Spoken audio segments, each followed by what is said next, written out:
শুরু করছি প্রেম বসন্ত। লেখনীতে হামিদা আক্তার, এভা হায়াত। পর্ব সংখ্যা 21। বিকেলবেলা চারপাশটা একটু শান্ত হয়েছে, রোদের তাপ কমে এসেছে। বটতলা সরু পথ ধরে হেঁটে আসছে সুঠাম দেহের এক পুরুষ। গায়ে শার্ট লেগে আছে দেহে। খটখট শব্দ করে এগিয়ে আসছে চৌধুরীর বাড়ির নিকট।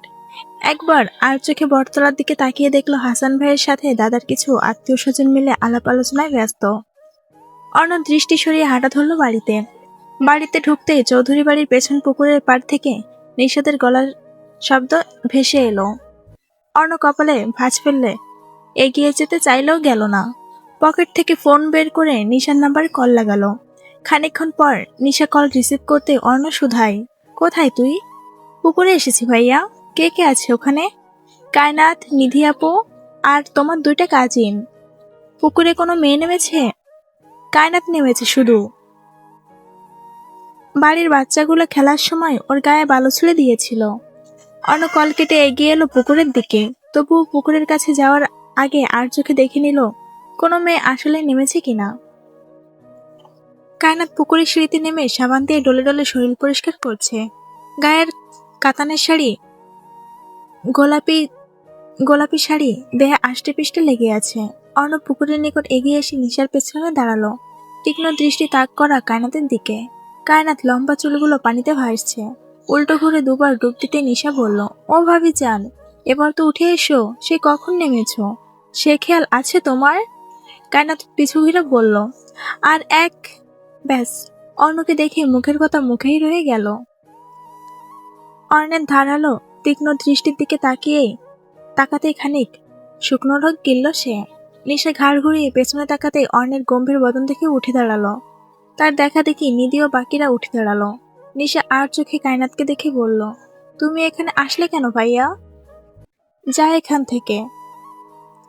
নিশা নিধিকে ইশারা করতে সবাই নিয়ে ওরা প্রস্থান করলো। কায়নাত উচ্চস্বরে বলল, এই আমাকে রেখে কোথায় যাচ্ছ তোমরা? দাঁড়াও, আমার হয়ে গেছে। বলতে বলতে কায়নাত সিঁড়ি ডিঙিয়ে উপরে উঠতে চাইল। অর্ণ সামনে চলে আসায় আর উঠতে পারল না। অর্ণ দাঁত কিটমিট করে শুধায়, বাড়িতে কি ওয়াশরুম নেই? পুকুরে নেমেছো কেন তুমি? কায়নাত ভীত চোখে অর্ণকে দেখে পড়ল, বাগানে বাচ্চারা বালি দিয়ে খেলছিল, সব আমার গায়ে লাগায়, ভেবেছি পুকুরে গোসল করে নিলে ভালো হয়। এসব ফালতু অজুহাত আমাকে দেখাবে না। ভুলে যেও না, বাড়িতে অনেক মানুষ আছে, তাদের সামনে ভেজা গায়ে ঘরে যাবে কি করে? কায়নাত মুখ বাঁকিয়ে সিঁড়ির উপরে শুকনো কাপড় দেখিয়ে বলল, আপনার মতো আমার মাথা মোটা নাকি? চোখ দিয়ে দেখুন ওটা কি। অন্য দৃষ্টি নত করে সিঁড়িতে রাখলো। তারপর চোখ ছোট ছোট করে কায়নাতের মুখ পানে তাকিয়ে গায়ের শার্টের বোতাম খুলতে লাগলো। কায়নাত বিস্ময়ে চোখ বড় বড় করে ফেলল। শার্ট খুলছেন কেন আপনি? অন্য শার্ট খুলে ফোন আর মানিব্যাগ ওই শুকনো কাপড়ের উপর রেখে সিঁড়ি বেয়ে পুকুরে নেমে পড়ল। অবাকের চরম পর্যায়ে পৌঁছে গেল কায়নাত। অর্ণ পুকুরে নেমেছে গোসল করতে। কায়নাত পিছু ঘুরে সিঁড়িতে বসে পড়ার সাথে সাথে গলা অবধি পানিতে ঢেকে গেল তার শরীর। সে অর্ণের সাঁতার কাটা দেখে ঠোঁট কামড়ে ধরল। খুক করে কেসে উঠে বলল, আপনি সাঁতারও জানেন? অর্ণ কোনো উত্তর দিল না। ফের বলল, এই যে শুনছেন, আমাকে সাঁতার শেখাবেন? অর্ণ সিঁড়িতে এসে দাঁড়ালো। কায়নাতের মনে হলো অর্ণের ভেজা চুলগুলো চোখের সামনে এসে খিলখিল করে হাসছে। পানির ফোঁটাগুলো কপাল বেয়ে ঝর্ণার মতো নেমেছে। বুকের ভেতর দূর দূর শুরু হলো। লজ্জায় গাল দুটো লাল হয়ে এলো। লজ্জিত নির্লজ্জ দৃষ্টি তবুও ফিরল না স্বামীর থেকে। অর্ণ চুলগুলো মাথার পেছনে ঠেলে দিয়ে হালকা কালচে ঠোঁট চেপে ধরল। কায়নাতের লাজে রাঙা মুখশ্রী দেখে বলল, কি বললে? কায়নাত মিনমিন করে বলল, আমাকে সাঁতার শেখাবেন? অর্ণ নিজের বলিষ্ঠ হাত দিয়ে কায়নাতের শরীর টেনে নিয়ে নিজের কাছে নিয়ে এলো। অস্থিরতায় শ্বাস ঘন হয়ে এলো মেয়েটার। শুকনো ঢোক গেলে অর্ণের খালি বুকে ধাক্কা দিয়ে বলল, না না, শিখবো না আমি, আমার গোসল শেষ, আমি ঘরে যাব। তখনই পুকুর পাড়ে এলো অর্ণের সম্পর্কে 2জন চাচি, আতিয়া বেগম, লতা বেগম এবং নুসরাত। তারা পুকুর পাড়ে আসতেই কায়নাত আর অর্ণের ঘনিষ্ঠতা দেখে লজ্জায় দৃষ্টি সরিয়ে নিলেন। আতিয়া বেগম হতভম্ব হয়ে শাড়ির আঁচল দিয়ে মুখ ঢাকলেন। নুসরাত মিটমিট করে হাসল। আতিয়া বেগম তাড়া দিয়ে বললেন, চলো তোমরা, আমরা একটু পর আসছি। সবাই তাই করলো। একজন চাচি ঠোঁট টিপে হেসে বললেন, বউয়ের বয়স কম হলেও অন্যের সাথে বেশ মানিয়েছে। লতা বেগম বিরক্তিতে কপাল কুঁচকে রাখলেন। আরেকজন চাচি বললেন, বউটা ভীষণ লক্ষ্মী, মিশুক স্বভাব। আতিয়া বেগম শুধু মুচকি হাসলেন। দুজন সুখে থাকলেই তার শান্তি। মেয়েটার কপালে একটু সুখ এলে তিনি আর কিছুই চান না। অর্ণ কায়নাতের কোমরে হাত রেখে চোখ ছোট করে বলল, আপনি না সাঁতার শিখবেন? ঘরে গেলে সাঁতার শিখবেন কি করে? কায়নাত লজ্জায় অর্ণের বুকে মুখ লুকালো। আমি সাঁতার শিখবো না, ঘরে যাব। অর্ণ কায়নাতের ভেজা লম্বা চুল ঘাড়ের একপাশে এনে কানের কাছে মুখ এনে ফিসফিস করে বলল, মিসেস অর্ণ কি লজ্জা পাচ্ছেন? কায়নাত জোর করে ঠেলে অর্ণের থেকে সরিয়ে সিঁড়ি বেয়ে উপরে উঠে শুকনো কাপড় ভালো করে গায়ে জড়িয়ে নিল। অর্ণের ফোন, শার্ট আর মানিব্যাগ হাতে তুলে নিয়ে লাজুক চোখে অর্ণের দিকে তাকিয়ে বলল, ঠান্ডা লেগে যাবে, ঘরে চলে আসুন। তাড়াতাড়ি পা চাইলে কায়নাত বাড়ির দিকে হাঁটা ধরল। অর্ণ সেদিকে তাকিয়ে চুপচাপ উঠে এলো উপরে। বাড়ির দিকে পা বাড়ানোর আগেই নিশা দৌড়ে একটা সবুজ রঙের টাওয়াল এনে অর্ণের হাতে ধরিয়ে দিল। বলল, তোমার বউয়ের টাওয়াল এটা, গায়ে জড়িয়ে ভেতরে যেতে বলেছে। সন্ধ্যার সময় মাঠে এসেছেন বাড়ির সব পুরুষেরা। কাজ চলছে মাঠে। বড় মাঠের চারপাশে লাইটের ব্যবস্থা করা হয়েছে। হালকা বাতাস চলেছে। অর্ণ, স্বার্থ আর শেহরের সাথে বসে আছে এক পাশে। চেয়ার আনা হয়েছে। কাজ চলবে অনেক রাত অবধি, তাই ছেলেদের খাওয়ার ব্যবস্থা এখানেই করা হয়েছে। সাথ কিছুক্ষণ ফোন ঘেটে অর্ণকে বলল, দেখা করেছিস? অর্ণ মাথা নাড়ায়। শেহর বটতলার দিকে দৃষ্টি রেখে বলে, তোর মতো একটা মানুষ ওই বেশ্যার প্রেমে কেমনে পড়লো ভাই? স্বার্থ কপালে বিরক্তিকর তিনটে ভাঁজ ফেলে বলল, আগে পড়োশি ঠিকই ছিল, ভেরস্কোর পাওয়ার টাকা পয়সা দেখে নষ্ট হয়েছে। বিয়ে ছাড়াই ভেরস্কের সাথে লিভিং রিলেশন আছে। আগে আমি ভাবতাম পড়োশির মতো ভালো মেয়ে এই দুনিয়ার একটাও নেই। আমিও। অর্ণ চুপচাপ ওদের কথা শুনল। পড়োশি আসলে আগে এমন ছিল না। অর্ণের সাথে রিলেশন থাকাকালীন ওর পোশাক, ব্যবহার, পার্সোনালিটি সবকিছুতে ছিল ভদ্রতার আভাস। ভেরস্কোর সাথে পরিচয় হওয়ার পর থেকে শুরু হয়েছে এসব নষ্টামি। অর্ণ দীর্ঘশ্বাস ফেলে আকাশের পানে তাকালো। খোলা মাঠের মাঝখানে লণ্ঠনের ক্ষীণ আলোয় চারপাশের মুখগুলো আধো অন্ধকারে ঢাকা। পাশে বসে আছে বাড়ির সব পুরুষেরা। কেউ চুপচাপ, কেউ ধোয়া ছাড়ছে, কেউ বা ফিসফিস করে কথা বলছে, কেউ আবার কাজে লেগে আছে। অর্ণের দৃষ্টি উঠে গেছে আকাশের দিকে।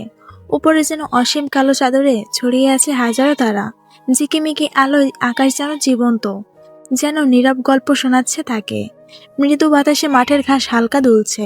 দূরের পুকুর পাড় থেকে ভেসে আসছে ব্যাঙের ডাক। অর্ণের গম্ভীর চোখ এক ঝলক ভাবনায় খেলে যায়। এই বিশাল আকাশ, এই নির্জনতা যেন তার মনের গভীরে জমে থাকা হাজার কথা লুকিয়ে রেখেছে। প্রেম খানিকটু দূরে দাদার পিছু পিছু ঘুরছে। আজকাল চৌধুরী বেশ খানিকক্ষণ ধরে দেখছে প্রেম তার পিছু পিছু ঘুরছে।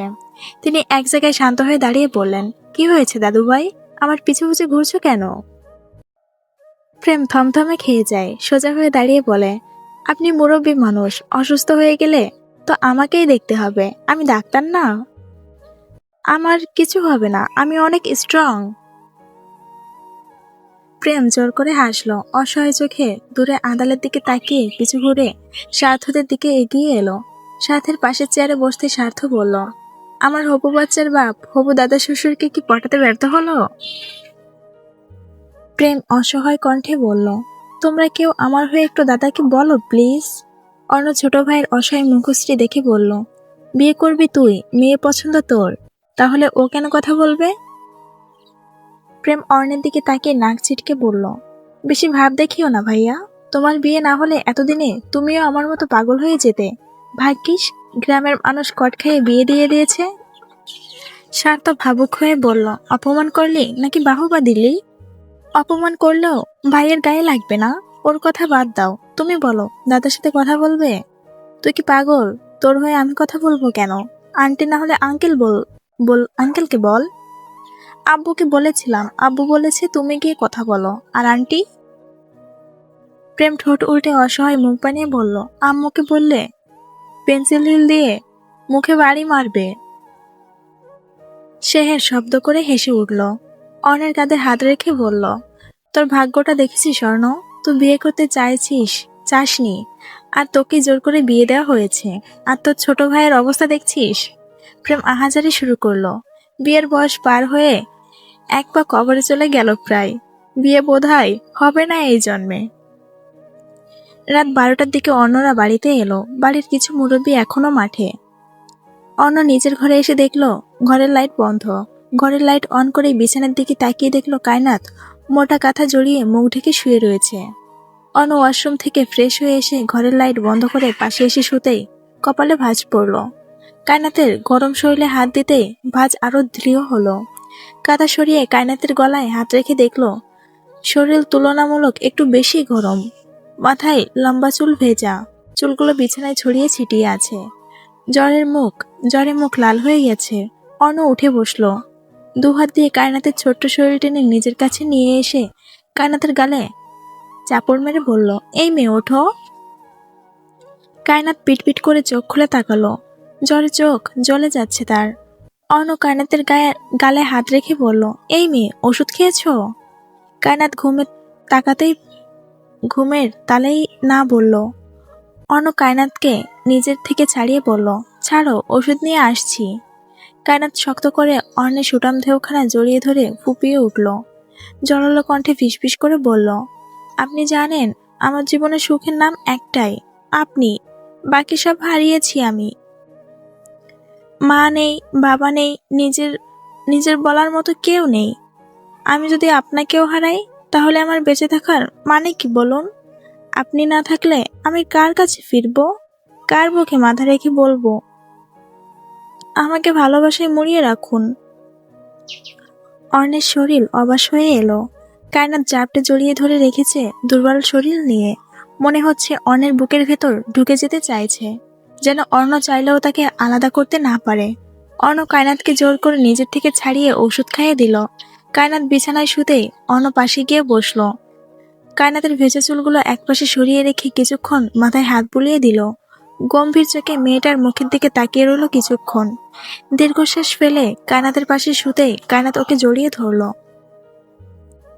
অর্ণ কায়নাতের ভেজা চুলে নাক ডলে ফিসফিস করে কি যেন বলল। কায়নাত গরম উষ্ণতা পেয়ে গুটিয়ে নিল নিজেকে। স্বামীর বুকে মাথা রেখে চুপটি করে শুয়ে রইল। গভীর রাত পেরিয়ে ভোর সকালে দেখা মিলেছে। আজ হাসানের গায়ে হলুদ। বাড়ির মহিলারা কাজে ব্যস্ত। এই বাড়ি থেকে মেয়ের বাড়ি হলুদের ডালা নিয়ে যাওয়া হবে। রাহেলা বানু ক্ষিপ্ত হয়ে বাগান ঘরে চৌকিতে বসে আছেন। পাশে আতিয়া বেগম বিরক্ত হয়ে বকবক করে যাচ্ছেন। শেষে আর সইতে না পেরে বললেন, আপা, আপনি এবার একটু বেশি বাড়াবাড়ি করছেন। বাড়িতে এত মানুষ থাকতে আপনার কায়নাতকেই কেন লাগবে? তোমার কাছে কোন জিনিস বেশি বেশি লাগে আতিয়া? বংশের একটাই বউ, তাও যদি পা মেলাইয়া বইসা থাকে, তাহলে বউ কইরা ঘরে আয়না লাভ কি? খালি জামাইয়ের বাল ধরা বসে থাকলে হইব? বাড়ির মানুষ কি কয়? কাম কাজ রেখা ঘরে খিল দিয়া শুয়ে আছে। আতিয়া বেগমের মুখ লাল হয়ে এলো। তিনি লজ্জায় মুখ ঢাকলেন, নাক মুখ কুচকে বললেন, তারা স্বামী স্ত্রী আপা। আতিয়া বেগমের মুখে কথা কেড়ে নিয়ে রাহেলা বানু দাঁত কটমট করে বললেন, বাহানা দিও না তুমি। বংশের প্রথম বউ যখন হইছে, ওরে কামে লাগাও। বাড়ির মানুষ ভালো কয় না, উল্টা ওর নামে কানাঘুষা করতেছে। এই পর্যায়ে ভীষণ বিরক্ত হলেন আতিয়া বেগম। প্রত্যেক দিন এই এক ব্যাপার নিয়ে ঝগড়া করতে করতে তিনি অতিষ্ঠ। আমার নাত বউরে নিয়ে দয়া করে আপনি নাক গলাবেন না, মাফ করেন আপনি। হন হন করে বেরিয়ে গেলেন আতিয়া বেগম ঘর থেকে। রাহেলা বানু শক্ত চোখে তাকিয়ে রইলেন সেদিকে। আতিয়া বেগম বাগান ঘর থেকে বেরিয়ে বাড়ির ভেতরে ঢুকলেন। ড্রয়িং রুমে বসে নিধি হলুদ বাড়ছে, আর পাশেই বসে আসছে নিশা, সুহা, জয়া, আরো কয়েকজন আত্মীয়। তিনি রান্নাঘরে ঢুকলেন। নিধি হলুদ বাড়তে বাড়তে ঘেমে গেছে। প্যানের বাতাসও গায়ে লাগছে না। জয়া নিজের ওড়না দিয়ে নিধির কপালের ঘাম মুছে বলল, আপু তুই রাখ, আমি বেটে দিচ্ছি। নিধি মাথা ঝাঁকালো। না, আমি পারবো, তুই বরং আমার জন্য ঠান্ডা পানি নিয়ে আয়। বাড়ির সদর দরজায় গ্রামের কিছু মানুষ আজগর চৌধুরীর সাথে কথা বলছেন দরকারি কিছু নিয়ে। নাজনীন সিঁড়ি বেয়ে নিচে নেমে চারপাশে চোখ বুলে দীর্ঘশ্বাস ফেলল। গায়ের টি শার্ট ঘামে ভিজে গেছে। ছাদে গিয়েছিল সে, গরমে বেহাল দশা। সে সদর দরজা দিয়ে বেরিয়ে সোজা বাড়ির বাইরে চলে গেল। খানিকক্ষণ পরেই শুরু হবে ব্যস্ততা। বাগানে চলছে রান্নার কাজ, গরু দিয়ে নরম খিচুড়ি রান্না হচ্ছে। ঘ্রাণে পুরো বাড়ি মেতে উঠেছে। বাচ্চাদের খিলখিলিয়ে হাসি আর দাপাদাপি শব্দ ভেসে আসছে বাতাসে। উপরতলার দক্ষিণের শেষের ঘরটায় এখনো চলছে নীরবতা। ফ্যানের হালকা বাতাসে মিশে আছে দুই নরনারীর গম্ভীর শ্বাস প্রশ্বাসের শব্দ। হালকা রোদের আলোয় ঝাপসা হয়ে আছে পুরো কক্ষ। জানালার পর্দা উঠছে ধীরে বাতাসে। কায়নাত গুটি মেরে হাত পা গুটিয়ে অর্ণের বুকের সাথে লেগে আছে, আর অর্ণ যত্ন করে আঁকড়ে ধরে গভীর নিদ্রায় তলিয়ে। ছোট বাচ্চার মতো এলোমেলো চুল ঘুমিয়ে কায়নাত। নিচ থেকে বাচ্চাদের চিৎকার চেঁচামেচি শুনে কপাল কুঁচকে পিটপিট করে চোখ খুলল অর্ণ। বুকের উপর গরম নিঃশ্বাস আছড়ে পড়তেই দৃষ্টি নত করে দেখল এলোমেলো কায়নাতকে। সে নিজের কপাল স্লাইড করে কায়নাতের এলোমেলো চুলগুলো একপাশে এনে রাখলো। গায়ের শাড়ি শরীরে নেই, বিছানায় লুটিয়ে আছে সেটা। অন্য কাঁথা দিয়ে ওর শরীর ঢেকে কপালে হাত রাখলো। জ্বর কমেছে একটু, সে উঠে বসলো। অর্ণ কায়নাতের গালে হাত রেখে বলল, এই মেয়ে শুনছো, ওঠো তো। কায়নাত চোখ না খুলে আধস্বরে গোঙালো। চোখের কার্নিশ বেয়ে গড়িয়ে পড়ল এক ফোঁটা জল। অর্ণ ঘুম ঘুম চোখে দীর্ঘশ্বাস ফেলে ওয়াশরুমে ঢুকলো। ফ্রেশ হয়ে অর্ধেক বালতি পানি এনে কায়নাতের মাথায় ঢাললো। প্রেমকে মেসেজ করে বলল সব। খানিকক্ষণ পর প্রেম হাতে ওষুধ এনে দিয়ে গেল অর্ণকে। খাবার খাওয়ার পর খেতে বলেছে। কায়নাত দুর্বল শরীর নিয়ে কোনো রকম উঠে বসলো বিছানায়। শরীর ব্যথায় টনটন করছে। লাল চোখে অর্ণের গম্ভীর মুখখানা দেখে চোখ বন্ধ করে দুহাত বিছানায় ভর দিয়ে মাথা ঝুঁকালো। কয়টা বাজে? কায়নাতের প্রশ্নের উত্তর না দিয়ে অর্ণ কায়নাতের পাশে এসে বসলো। কপালে হাত রেখে গম্ভীর কণ্ঠে বলল, পাকনামি করে পুকুরে গোসল করতে গিয়েছিলে কেন? মাথাটা ভীষণ ব্যথা করছে। নিধি আপু বা নিশা আপুকে একটু ডেকে দিবেন? গোসল করলে বোধহয় ভালো লাগবে। এখন গোসল করা যাবে না, ইডিয়েট। কায়নাত ধীরে সুস্থে বিছানা থেকে নেমে আলমারি থেকে শাড়ি বের করে একাই ওয়াশরুমে ঢুকলো। খানিকক্ষণ পর বের হলো গোসল সেরে। শরীরটা হালকা লাগছে এখন। সে আয়নার সামনে এসে ভেজা চুলগুলো ভালো করে মুছে টাওয়াল বারান্দায় দিয়ে শাড়ির আঁচল মাথায় চেপে ভেজা শাড়ির হাতে নিয়ে নিজের ঘরের বাইরে বেরিয়ে গেল। অন্য শুধু চুপচাপ সব দেখে গেল। সে বিছানা সুন্দর করে গুছিয়ে বের হলো ঘর থেকে। এখন বেশ সকাল হয়েছে। স্বার্থ, শেহের আর প্রেম সহ বাড়ির ইয়াং কাজিনরা সাদা লুঙ্গি আর গেঞ্জি পরেছে। স্বার্থ লুঙ্গি হালকা উঁচিয়ে বাগানে দাঁড়িয়ে রান্না দেখছিল। পাশেই প্রেম দাঁড়িয়ে। হঠাৎ একটা বাচ্চা এসে স্বার্থ লুঙ্গির ভিতর ঢুকে স্বর তুলে বলল, টুনটুনি পাখি নাচে তো দেখি। প্রেম হতভম্ব হয়ে স্বার্থর দিকে তাকাতে স্বার্থ চিৎকার দিয়ে উঠল। লুঙ্গির গিট খুলে ছিটকে দূরে সরে যেতে বাচ্চাটা খিলখিল করে হেসে উঠল। ছোট একটা বাচ্চা ছেলে দাঁত বের করে হাসছে। স্বার্থ নাক মুখ খিচে বন্ধ করে দাঁত চেপে বলল, প্রেমের বাচ্চা, ধর আমাকে। প্রেম তাড়াতাড়ি স্বার্থের নিকট এগিয়ে গেল। কি হলো তোমার? নিচে তো প্যান্ট আছেই। স্বার্থ প্রেমের কাঁধ আঁকড়ে ধরে দাঁত চেপে বলল, প্যান্ট আছে, পয়েন্ট নেই। বাবুর্চিরা মিটমিট হাসছে। প্রেম অসহায়ের মতো বাচ্চাটার দিকে তাকাতেই সে দৌড়ে সেখান থেকে পালিয়ে গেল। স্বার্থ চিৎকার করে বলল, হসপিটালে চল। প্রেমও তখন বাড়ি থেকে অর্ণ বের হলো। স্বার্থের এহেন পোশাক দেখে এগিয়ে এলো কাছে। কি হয়েছে তোর? ভাই, আমার গার্ডেনের গেট ভেঙে গেছে। প্রেম সব খুলে বলতে অর্ণ দাঁত চেপে সেখান থেকে চলে গেল। প্রেম স্বার্থকে নিয়ে বাড়ির ভেতরে নিয়ে গেল। খানিকক্ষণ পর খাওয়ার ব্যবস্থা করা হলো। খাওয়া দাওয়া শেষে রাহেলা বানু কায়নাতকে নিজের কাছে ডাকলেন। কায়নাত সবে খাওয়া দাওয়া শেষ করেছে। গুটি পায়ে দুর্বল শরীর নিয়ে বড় দাদি শাশুড়ির পাশে যেতেই তিনি কাটকাট কণ্ঠে বললেন, বাড়ির একমাত্র বউ তুমি, কাজ কাম করা বাদ দিয়া জামাইয়ের লেজ ধইরা থাকো কেন? কায়নাত হতবাক এহেন কথায়। আমি কিছু বুঝলাম না দাদি। বোঝো না মানে? দুধ খাও এখনো? বিয়া হইছে, জামাই বাড়ি থাকো, কাজ কাম নাই তোমার, সারাদিন ঠ্যাং ঠ্যাং কইরা ঘুরলে হইব? আমাকে বাড়ির নিয়ম নীতি আছে বুঝছো, জামাইয়ের পিছু ছাড়া কাম করো। তারপর গলা উঁচিয়ে লতা বেগমকে ডাকলেন। লতা বেগম, একটু প্লেট বাড়ির বাঁ পাশে রেখে এসেছেন যেখানে থালা বাসন ধোয়া হবে। তিনি আসতে রাহেলা বানু বললেন, ওরে নিয়ে যাও, আব্দুর বউ, যেইখানে থালা বাসন ধোয়া লাগবো ওইখানে দিয়ে আসো। লতা বেগম মাথা নাড়লেন। কায়নাত শুকনো ঢোক গিলে মাথায় কাপড় ঠিক করে লতা বেগমের পিছু নিল। তার মোটেও খারাপ লাগছে না দাদির কথার, কারণ শ্বশুরবাড়ি যেহেতু এসেছে কাজ তো করতেই হবে, কিন্তু শরীরটা যে ভীষণ খারাপ। কায়নাতকে বাড়ির বাঁ পাশে এনে লতা বেগম বললেন,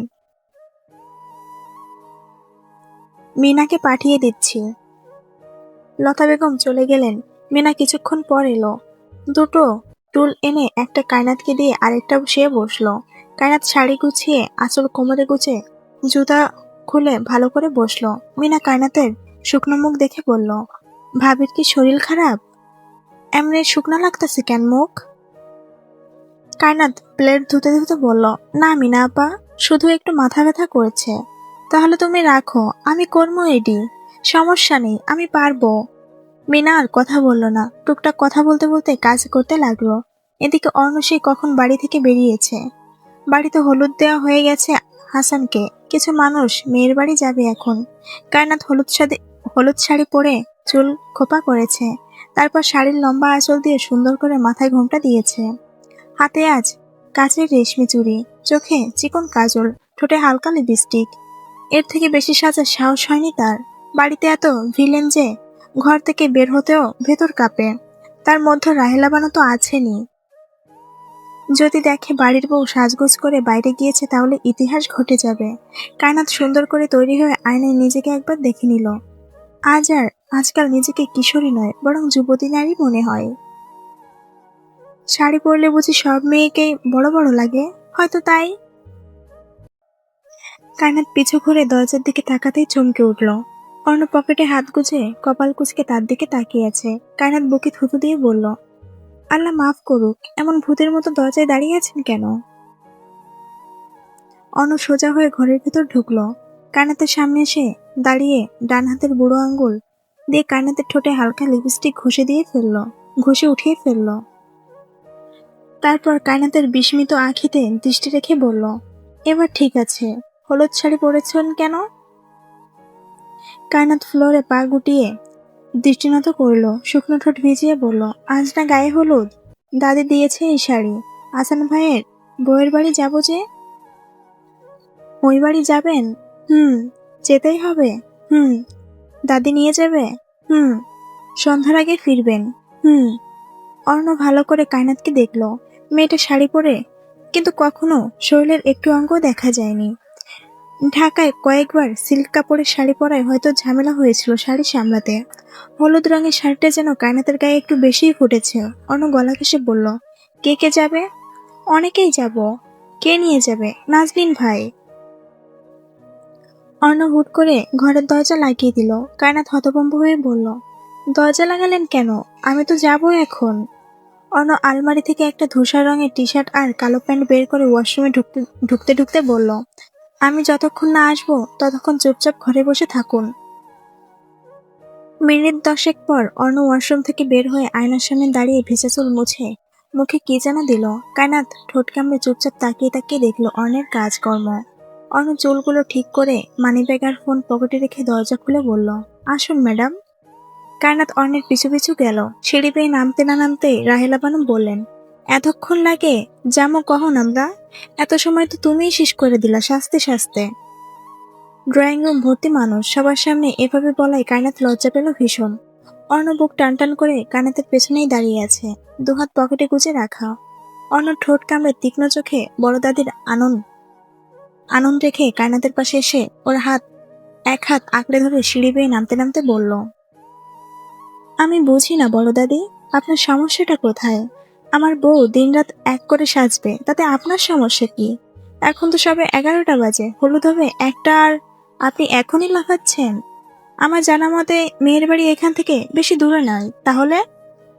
রাহেলা বানু দৃষ্টি সরিয়ে অন্যদিকে তাক করে বললেন, আমার লাগে বেয়াদপি করবি না, বউয়ের সাপোর্টে আমার সামনে কাটবি না। ভুল ভুল কি কইছি আমি ক? অর্ণ কায়নাতকে নিয়ে নিচে নেমে এসে দাদির মুখোমুখি হয়ে দাঁড়ালো। চাপা নিঃশ্বাস ফেলে বলল, দরকার হলে আমি মাথায় উঠিয়ে রাখবো, আমি সেটা করব, কিন্তু কেউ যদি আঙুল তোলে সেই আঙুল আগে ভাঙবো।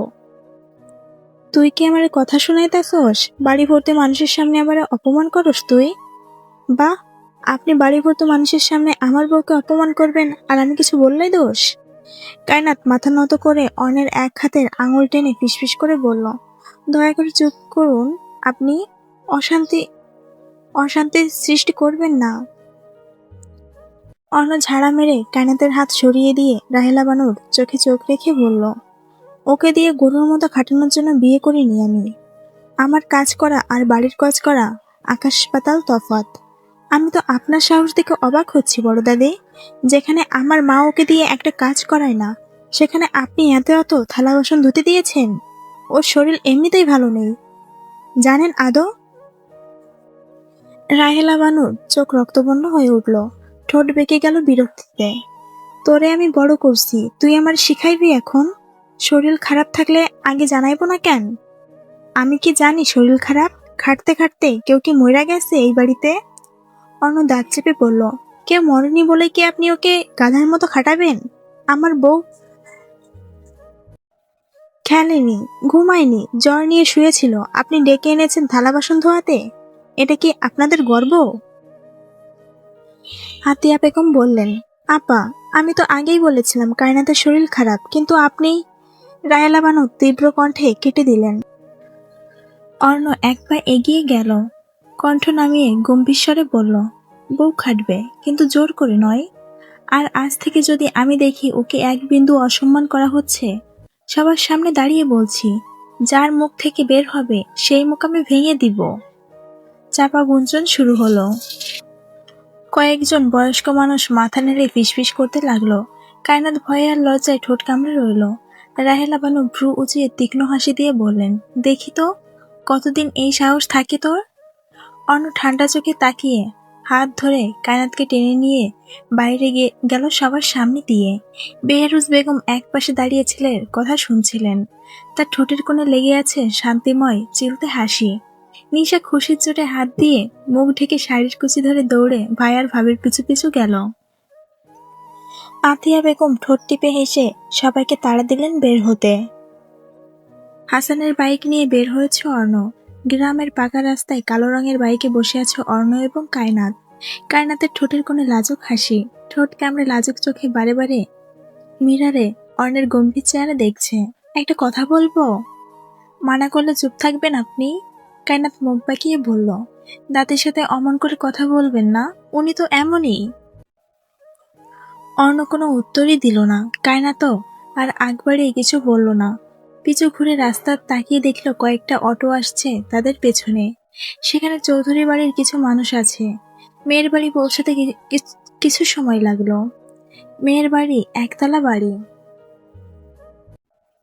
বাড়িটা মোটামুটি বড়ই আছে। সেখানে বাড়ির আঙিনায় মেয়ের মা বাবাও কিছু আত্মীয় সবার সাথে কুশল বিনিময় করতে ব্যস্ত। মেয়েরাই এসেছেন এসব।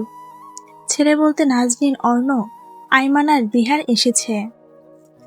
মহিলারা বাড়ির ভেতরে যেতেই অর্ণ বাড়ির বাইরে এসে সিগারেট ধরালো। পেছনে নাজনীন ধীর পায়ে হেঁটে অর্ণের পাশে এসে দাঁড়ালো। কিছুক্ষণ চুপ থেকে বলল, তুই কি আসলে সব মেনে নিয়েছিস? অর্ণ নাজনীনের দিকে ঘুরে দাঁড়িয়ে সিগারেট দূরে ছুঁড়ে মারল। তারপর বুক টান টান করে বলল, সেটা আমার পার্সোনাল ব্যাপার। সব কিছু নিয়ে হেয়ালি করবি না অর্ণ। সংসার না করলে এখনো সময় আছে, ছেড়ে দে ওকে। তুমি ওর পাশে দাঁড়াও, আমি আপত্তি করব না, কিন্তু ভুলে যেও না, পাশে দাঁড়ানো আর পাশে থাকার মধ্যে পার্থক্য আছে। তুমি ওর মুখে হাসি খোঁজো আর আমি ওর চোখে নীরবতা পড়ি। তুমি ওকে ভালোবাসো বলো, আমি ওর চোখে নিজের নাম দেখি। তুমি জিতে নিতে চাও ওকে, আর আমি হারিয়েও জানি ও কোথায় ফিরে আসবে, কারণ আমি ওর গল্পের শেষ লাইন। তুমি হয়তো একটা পাতাও নও, মনে রেখো নাজনীন ভাই। চাইলেও সে অন্য পুরুষের হবে না। মনে যতটুকু আশা পুষে রেখেছে ভেঙে গুড়িয়ে ফেলো। মনে যতটুকু আশা পুষে রেখেছ ভেঙে গুড়িয়ে ফেলো।